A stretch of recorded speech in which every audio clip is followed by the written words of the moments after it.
창패 심영철님, 지역을 위해 사랑의 씨앗을 심는 일에 늘 앞장서고 계시는 님의 고귀한 뜻이 행복 제천을 만드는 밑거름이 되고 있습니다.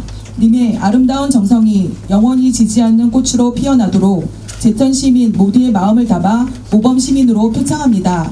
2018년 1월 31일 제천시장 이근규. 12월 21일에 있었던 하수동 건물 화재 참사로 인해서 지역의 일체 시정을 중단하고 유족 대책과 희생자 또는 부상자에 대한 사후 대비하는 데 많은 노력을 집중해 왔습니다. 또 시민 여러분께서 많이 염려해 주신 덕분에 유족들과 희생자들이 많이 안정화되어 있고 또 부상자들도 건강을 되찾아가고 있는 상황입니다. 그동안 시민 모두의 염려 속에서 유가족들이 많이 여러 가지 면에서 회복을 하고 있어서 전 진심으로 다행스럽게 생각을 하면서 이 자리에 섰습니다. 이 시정 설명회도 당초에는 설 이후에 하려고 연기를 다 하고 있다가 지역 경기 활성화와 또 지역 침체된 여러 가지 사회 분위기를 일신하고 또 시정의 중요한 축을 바로 세우는 그런 계기를 만들어 달라는 유족들의 간곡한 여러 차례 건의를 수렴해서 지난주부터 이렇게 시작을 하고 있습니다. 대신 여러 가지 지역의 현안 사업을 중심으로 한 실무형 그런 시정 설명회로 가름하기로 그렇게 했습니다. 제가 말씀드린 내용은 원래 뭉아파트 이름이 뭉아파트로 되어 있으나마는 뭉아파트 경로당을 운영하면서 거기에 운영하는 경로당에 오시는 노인네 분들이 화산동 19통, 20통, 21통, 25통 4개통 노인네들 54명이 우리 뭉아파트 경로당에 출입을 합니다. 지금부터 13년 전 2005년도에 제천시로부터 3천만 원을 지원받고 자체 예산 1,300만 원을 보태서 4,500만 원을 가지고 25평짜리 뭉아파트 한 채를 사드렸습니다. 그 구조를 보면은 4칸으로 되어 있어서 주방, 거실, 안방 뭐 이렇게 해가지고 54명이 들어가기도 곤란할 뿐더러 여러분 아시다시피 경로당 그러면은 운동기구도 몇 개 들어가야 되고 노래방 기구도 들어가야 되는데 기구는커녕 54명의 노인의 분들도 다 못 들어간다는 말씀입니다. 너무 협소해서. 그래서 뭉아파트 백이동 입구에 약 한 25평 되는 공지가 있습니다. 거기다가 2층으로 해가지고 마을 회관이 됐든 경로당이 됐든 노인네 분들이 여유롭게 쓸 수 있도록 좀 주선해 나가고 아파트 공동주택 부진의 경로당 신축은 제천시 공동주택관리지원조례에 따라 가지고 안 되겠다 이런 공문을 받았습니다.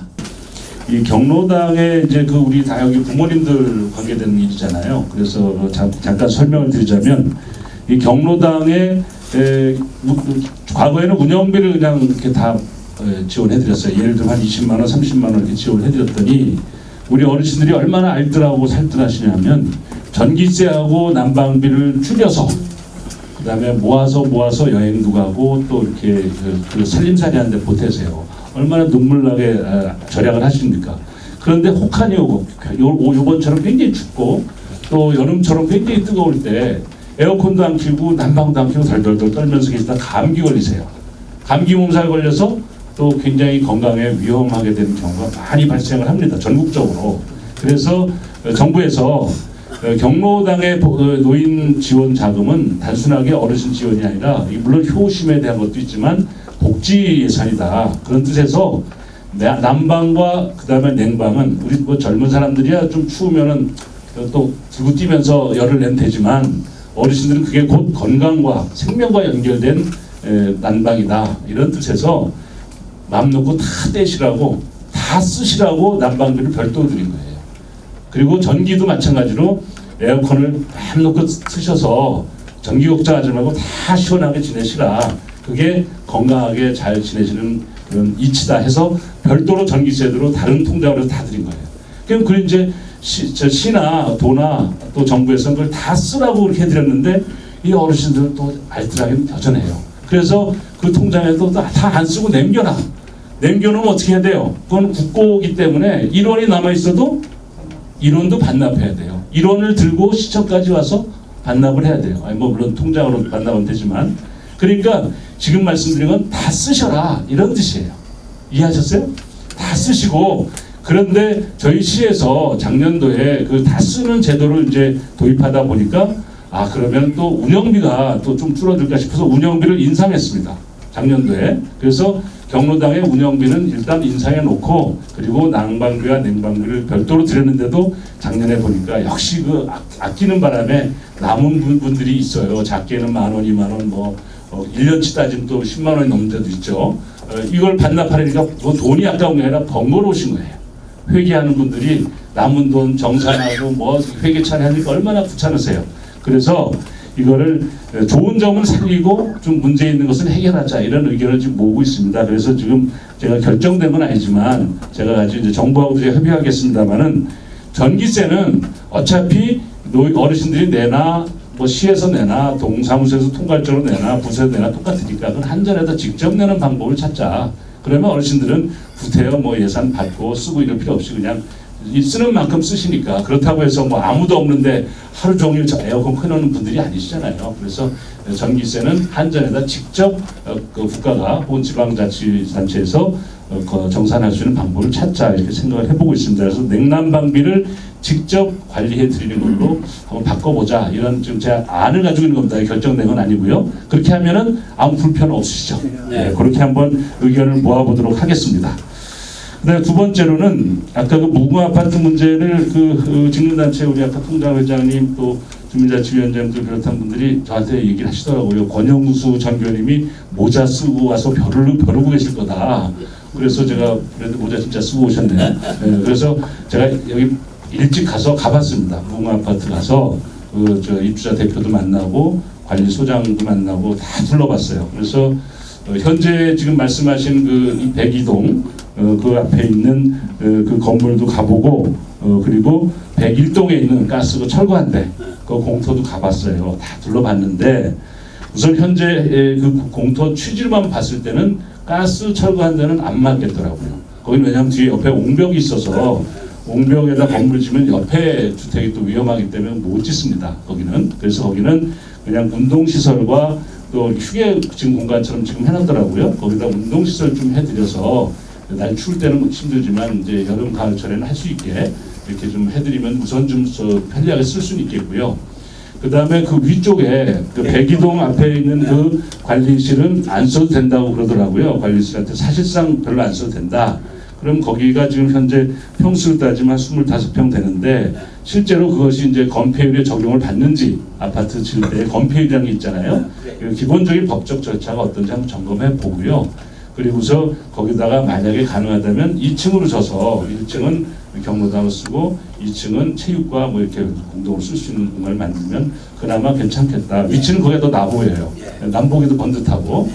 예, 그런데 그러려면 이제 조건이 몇 가지가 있어야 되겠어요. 그래서 점검해 볼 때 첫째는 기존에 저희들이 3,000만 원 지원했던 것을 이제 반납을 하셔야 돼요. 나중에. 왜냐하면 그건 중복될 수는 없으니까요. 예. 그건 이제 저희가 반납을 해서 그 다음에 그 아파트를 파는 거죠. 그러니까 팔아가지고서 그것을 이제 이 건물 짓는 데에 또 건물 지으려면 돈이 또 나가야 되니까 예, 그걸 반납해야 되고요. 두 번째는 아파트에 있는 입주자들 전체가 동의를 해야 돼요. 동의를 해야 예, 왜냐하면 아파트에 있는 경로당은 전기 요금을 별도로 내지 않고 별도 시에서 지원하지 않고 공동 경비를 쓰게 돼 있습니다. 그럼 거기에 있는 경로당을 쓰지 아니하는 다른 세대주들에게 있어서 보면 한 달에 뭐 100원이 됐든 1,000원이 됐든 내 돈이 나가는 거잖아요. 공동 경비로. 그것을 동의를 해야 돼요. 아마 다 하겠죠. 동의하지 않을까 하는 게 아니라 절차상. 그래서 적어도 70% 이상 동의를 해야 되는데 가급적이면 너무 작은 동네니까 95세대인가 그렇죠. 거기가. 그러니까 다 동의를 받으세요. 다 100% 동의를 받아서 경로당을 짓는데 동의한다. 그리고 거기에 뭐 전기세나 물세 이런 거는 우리 공동 경비로 내는 거 다 동의한다. 이런 행정적인 절차는 우리 경로 노인 장애과에서 서류를 만들어서 드릴 테니까 한번 절차를 밟으세요. 근데 세 번째는 제가 연도를 저도 잘 기억 못하는데 이게 기능 보강 사업이라고 해서 도배 벽지나 리모델링을 하면 그것이 돈이 얼마가 드는 게 중요한 게 아니라 규정상 5년 이내죠. 5년 이내에는 다시 이제 재투자를 못해요. 5년이에요? 예. 그러니까 그게 작년은 아니겠죠. 작년이면 우리 정규인을 전화 다 기억할 테니까. 그래서 그게 언제 됐는지 알아봐서 그것을 동의받고 그 기준이 어떤가 찾는 동안에 시간이 좀 가지 않겠어요? 그러니까 결과적으로 그러다 보면 그 규정도 좀 우리가 해소할 수 있을 거예요. 그래서 지원받은 걸 5년 내에는 안 되겠다. 이제 5년이 안 예. 되겠다. 그러니까 아마 그 시점으로 해서 5년이 경과되는 시점 되면은 가능하다. 그러니까 지금 해주는 게 아니라 조건이 있어요. 첫째가 반납해야 되는 거. 물론 반납은 지을 때 하는 거니까 뭐 별 불편함은 없어요. 두 번째는 주민 전체 동의를 받아야 돼요. 받고. 세 번째는 저희가 점검할 거지만 건축물에 대한 건폐율에 법적 제한이 없는지 있는지 이거 점검을 하고, 그리고 나머지 마지막은 실시 시기는 우리 조례가 있는 거니까 그것도 지키자고 있는 거니까요. 그래서 거기를 최근에 거기를 지원받은 게 어느 해인지를 확인해서 그곳으로부터 조례상의 규정을 지난한 다음에 할 수 있는 방안을 찾도록 그렇게 하겠습니다. 조건이 한 4가지지만 별거 어려운 건 아닙니다. 그런데 시장님이 아침에 그 추운 때 눈밭에 거기까지 갔다 오신 거 참말로 고맙고 감사합니다. 네, 감사합니다. 예, 알겠습니다. 알았습니다. 다솜학교라고 여기 아시는 분도 몇 명 안 계실 거예요. 강제동에 다솜학교라고 있습니다. 거기 부지가 몇 평이냐면 10,000평에다가 건평이 2,000평이에요. 이게 옛날에는 기능대학교 썼어요. 그래가지고 다솜학교가 들어왔는데 그 들어올 때의 그 부지가 강제동의 재산이에요. 그 마을의 재산입니다. 재산을 그때 당시에 기능대학교가 신원리 이원종 그쪽으로 하려고 해놓은 거를 저하고 차창국 씨 통장님하고 국회의사 등 찾아가가지고 이 친구 의원을 만나가지고 제천의 하산동 이쪽에는 발전이 없으니 우리 그쪽에 기능대학교 해달라 이래가지고선 그 양반하고 답을 보고선 제천으로 와가지고 부지는 필요한 대로 우리가 공짜로 주겠다. 10분도 안 받고 이래가지고 승낙을 받아가지고 주민들을 전체 해를 해가지고 10,000평이란 돈, 그때 당시 20년 전만 해도 그게 한 5억 정도 돼요. 지금은 말하자면 한 50억이 돼요. 여기다가 집을 짓는데 기능대학교 망했죠. 또 그 다음에 뭐 포르테대학이 또 망했죠. 지금 뭐가 들어왔냐? 다솜학교요. 다솜학교가 뭐냐 하면은 외국에 있는 여자들, 아저씨들 한국에 와서 자기 자식들 들고 와서 한국에 와서 사는데 말을 못하고 이제 왔다 갔다 한다 이거예요. 거기서 잔시 동안 말도 가르치고 이 사회에 나가가지고 할 수 있는 길을 가르치는 게 다솜학교예요. 거기 몇 명이냐? 135명이요. 부지가 10,000평에 건평이 2,000평이에요. 이거는요 135명 정도면 지금 어디 초등학교 문 닫은 데 가서 깨끗하게 꾸미가지고 해도 돼요. 여기에 이 아까운 땅에 우리 주민들이 말이야 이만한 돈을 들여가지고 학교에 대해서 지랄했는데 그래가지고 지역 발전에 이후로 시장님이나 국회의원님이 어떤 머리를 쓰시더라도 하다못해 간호전문대학이라든지 공업전문대학이라든지 이렇게 해서 지역 발전을 해달라는 거 한 말씀 드리고, 또 두 번째는 뭐냐면 이마트입니다. 지금 제가 10년 전에 이 자리에 와가지고 시장님이 이때입니다. 제가 그 말씀 드렸어요. 제천에 마트가 몇 개입니까? 시장님한테 물었더니 어머머머 해요. 정확하게 8개입니다. 그런데 왜 대형마트로 이마트를 들고 와야 되느냐? 누구란 시장 말을 쓰면 안 되래요.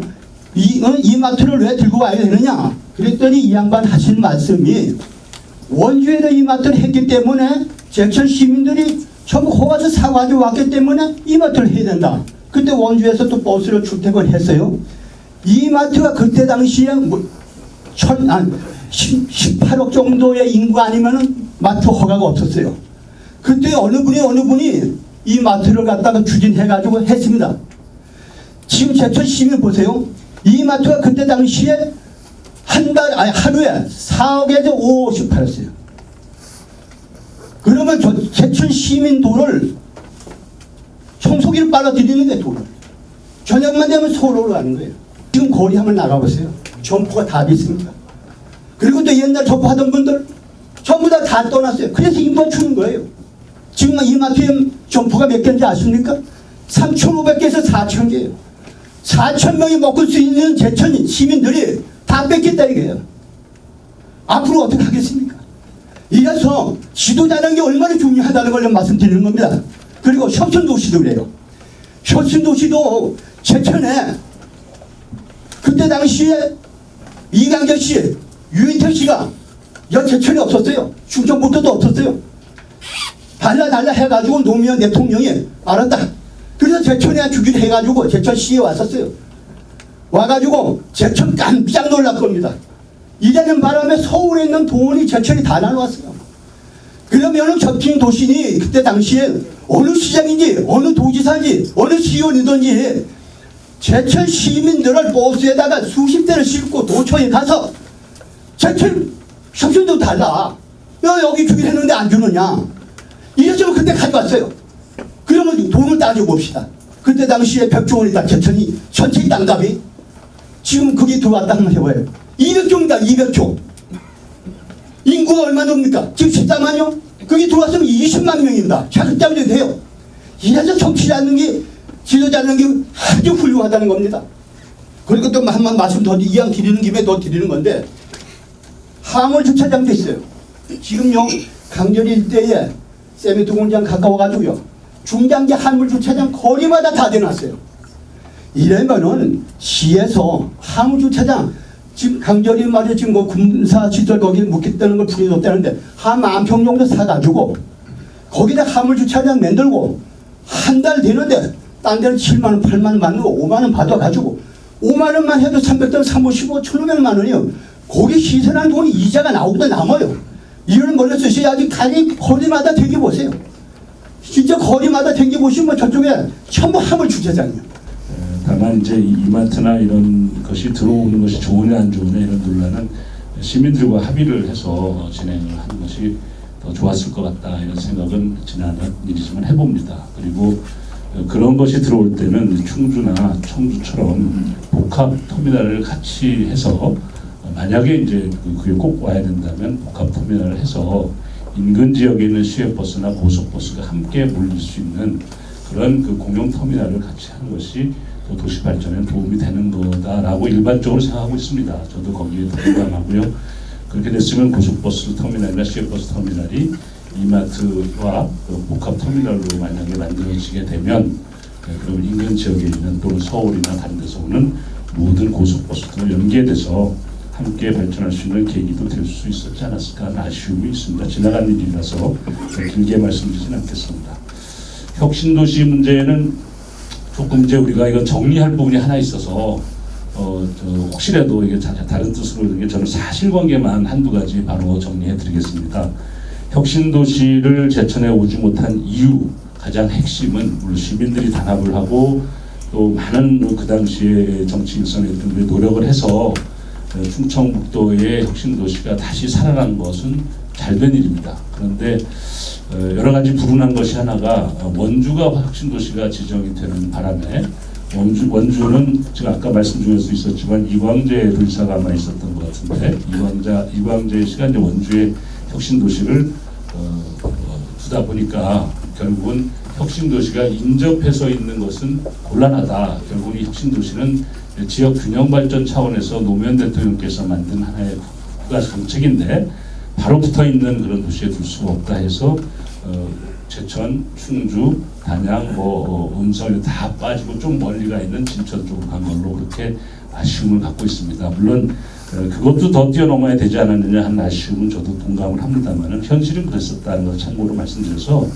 그 시기에 뭐 누가 도지사를 했고 국회의원을 했고 누가 시장을 했고 해서 해결되는 문제가 아니라 이러한 특수한 국가적인 정책 과제에서 원주에 그것이 선행돼서 지정되다 보니까 바로 붙어있는 도시에 또 혁신도시가 중첩되지 못하는 그런 국가정책의 균형적 차원이 있었다라는 것을 이해하셔서 당시에 뭐 현직에 있었던 분들을 특별히 아쉬움이 있죠 누구나. 그러나 특별히 그 혁신도시 오지 못한 것에 대한 마치 책임이 있는 것처럼 생각하는 것은 조금 우리가 이제 너그럽게 좀 이해해야 될 때가 됐다 저는 이렇게 생각을 합니다. 화물주차장 문제는 정말 저 동감을 합니다. 그래서 저도 공약에도 내가 걸었습니다. 공영주차장을 화물주차장을 만들겠다 이렇게 공약을 하고 있고요. 또 그 취임하자마자 여기에 있는 화물연대, 이 화물주차장을 만들 때 가장 어려운 것이 공영주차장을 만들어 놔도 화물주차장을 쓰지 않는다라는 데에서 국가에서 예산 투입을 잘 안 하려고 합니다. 이미 춘천이나 다른 지역에 그런 사례가 많거든요. 쉽게 얘기하면 공실률이 한 70~80%가 되다 보니까 수백억 예산을 투입해 놓고 안 쓰는 공간이 된다. 이런 것 때문에 그 사실상 그 정부에서 승인을 잘 안 해줬습니다. 그래서 저희가 미리 제천 지역에 있는 화물연대라고 화물자동차를 운수업을 하고 운행하시는 분들과 다 모여서 거기서 결의를 했습니다. 공영주차를 만들면 그 화물자동차를 반드시 공영주차장에 갖다 놓겠다라고 결의를 했고 그 결의는 공식적으로 했습니다. 그리고 그 시기가 되면 화물자동차를 저희가 주차 딱지를 붙이면 25만 원의 벌금을 내게 됩니다. 일반 우리 그 택시 자동차하고 다릅니다. 25만 원을 붙이게 되면 사실상 하루 이틀 번거 다 날아가는 거잖아요. 그래서 공영주차장 준공 테이프와 동시에 그날 밤부터 화물자동차 불법 주차는 무조건 전부 다 딱지를 붙이겠다라고 합의를 했습니다. 그래서 그만큼 철저하게 하겠다는 뜻이었는데 아쉽게도 지금까지 그 공영주차장 문제가 물류센터 같이 연계해서 저희가 산업자원부에서 승인을 받지 못하고 예산을 받고 하지 못하는 상태입니다. 사업은 뭐 좋은 사업인데 돈이 있어야 하는 거죠. 그래서 아까 말씀하신 내용 중에서 시비를 좀 많이 투입해서 한번 해보자 뭐 이런 뜻으로 의견을 좀 내신 것 같아서 그걸 한번 검토를 좀 해보겠습니다. 지금 특수한 상황이니까 이 화물자동차를 불법 주차해 놓음으로 해서 뭐 매연이나 공회전이나 소음이나 뭐 이런 것도 있지만 사실은 이게 우리들의 안전을 또 위협하고 있습니다. 밤에 코너 돌다가 갑자기 큰 트레이가 나타나서 거기에 부딪혀가지고 사망한 사고가 어제 그제 언론에서 계속 보도되고 있습니다. 그래서 이제 화물자동차 불법 주차 문제는 단순하게 이제는 편의성만이 아니라 이제 우리 지역 주민의 생명도 담보를 하는 것이다라는 생각이 들어서 적극적으로 검토를 하도록 그렇게 반드시 하겠습니다. 시장님도 대충 아시겠지만 그 기능대학교에서 외곽도로 연결하는 도로가 반토막 도로밖에 안 돼요. 그저 시에서도 잘 아시고 뭐 동사무소 잘 아시는데 그거를 어떻게 제가 뭐 한 몇 번 건의를 드렸는데 이거를 좀 참작하셔가지고 올해 좀 마무리를 좀 해주셨으면 저 동네 대표로 감사드리겠습니다. 네, 그 기능대학 문제를 제가 뭐 설명 안 드리려고 했었는데 이걸 잠깐만 드리고 정리하겠습니다. 그 도로뿐만 아니라 사실은 저희가 이제 지금 현재는 이제 폴리텍 다성학교라고 하는데요.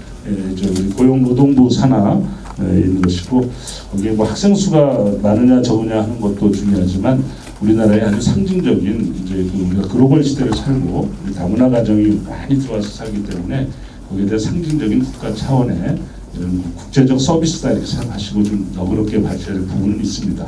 다만 이제 효용성이나 지역 경기와의 연계성 때문에 저희가 그 한 2년여간 거기에다 특수한 대학을 유치하면서 여기를 좀 매각하고 매입하려고 하고 있었는데 여러 가지 지금 정부와의 그 논의가 아직 조금 좀 해결이 안 된 부분들이 좀 있습니다. 조금 정리가 되면 추후에 우리 저 주민 여러분, 시민 여러분들과 합의해서 그것을 할 수 있는 방안을 다시 한번 강구하도록 그렇게 하겠습니다.